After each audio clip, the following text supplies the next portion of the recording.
nangunguna, nangingibabaw ang mga istoryang puno ng inspirasyon sa Numero 1. Ito ang programang salamin ng inyong mga kwento, nagdadala ng malalaking balita mula sa maliliit na buhay. Ako si Corina at ito ang Rated K. Dekada 90 nang mamayagpag si Drex Garcia sa pagiging numero 1 dancer at choreographer ng ilan sa mga sikat na mga awit ng bansa. Dahil sa kanyang galing sa pagsasayaw, sinuwerteng makapagtrabaho si Drex sa ilang sikat na club sa Japan. Pag-uwi, nagnegosyo, nagtry. Subukan magtayo ng restaurant. Nagkaroon kami drugstore, nalugi pa rin. Ang lahat ng naipon ni Drex sa 10 taong pagja-Japan, nagsimulang maubos. Dumating sa time na nangungutang ka na. Wala na yung savings, ubos na, tapos paano yung mga bata. Hindi ko nga alam kung paano ko umpisahan dahil wala na akong pera noon. Naisip ko lang talagang magtrabaho na.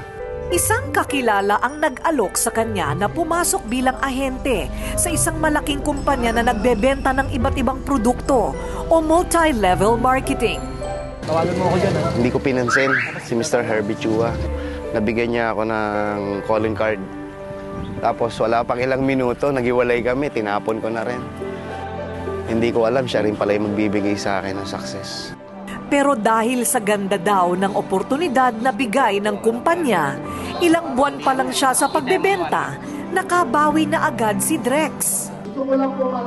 At sa maikling panahon, naging isa na sa numero 1 ahente ng kumpanya.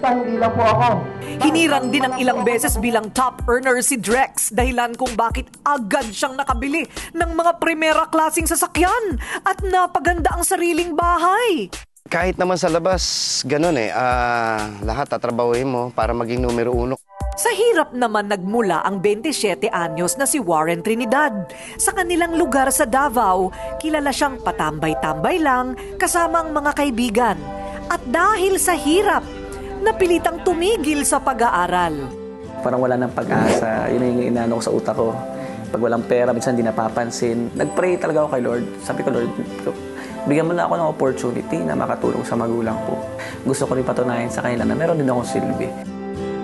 Tulad ni Drex, ang pag-aahente ang nakita ni Warren na paraan para mapaganda ang buhay ng pamilya. Nilalakad ko yun, 6 to 7 kilometers every day. Laman ng bulsa ko, 20. Kain ko sa isang araw, isang beses lang.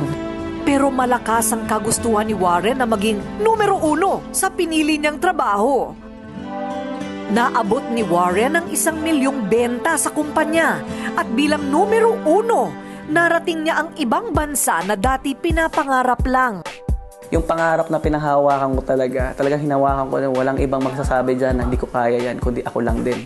Ngayon, may sarili ng bahay si Warren, magagarang kotse, at marami na ring buhay na natutulungan.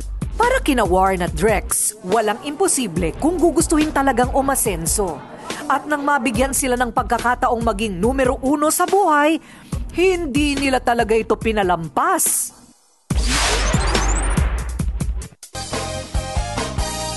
Walang nakakarating sa itaas nang hindi muna nagsisimula sa ibaba.